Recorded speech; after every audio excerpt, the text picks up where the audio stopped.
berita tentang mantan caleg DPR dari PPP, Muhammad Zainul Arifin, yang mengajukan gugatan terhadap Undang-Undang Nomor 17 Tahun 2014 tentang Majelis Permusyawaratan Rakyat, Dewan Perwakilan Rakyat, Dewan Perwakilan Daerah, dan Dewan Perwakilan Rakyat Daerah (UUMD 3) membuat kita bertanya-tanya.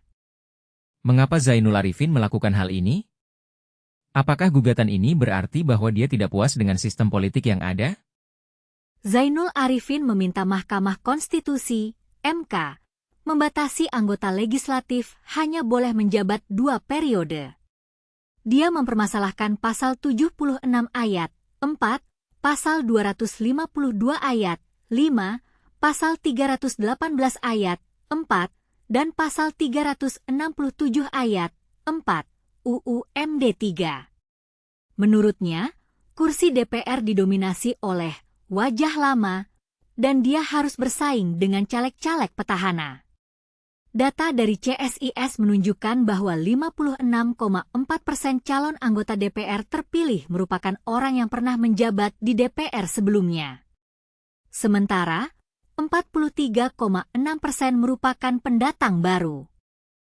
Kondisi ini membuat Zainul Arifin merasa bahwa keberlakuan pasal Aquo tidak memberikan kepastian hukum terkait masa jabatan seorang anggota parlemen dapat mencalonkan kembali pada jabatan yang sama untuk setelahnya.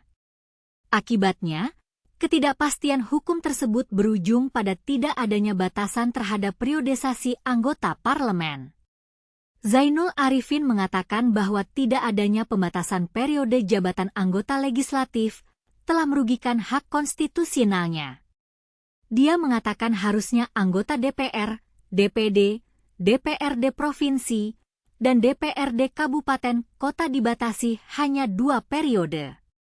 Petitum dalam gugatannya adalah mengabulkan permohonan pemohon untuk seluruhnya, menyatakan Pasal 76 Ayat 4, Pasal 252 Ayat 5, Pasal 318 Ayat 4, dan Pasal 367 Ayat 4 UUMD 3 bertentangan dengan UUD NRI 1945 dan tidak mempunyai kekuatan hukum mengikat sepanjang tidak dimaknai dan dapat dipilih kembali pada jabatan yang sama, hanya untuk 1 kali masa jabatan.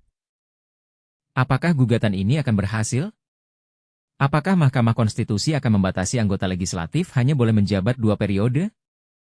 Kita tunggu keputusan Mahkamah Konstitusi.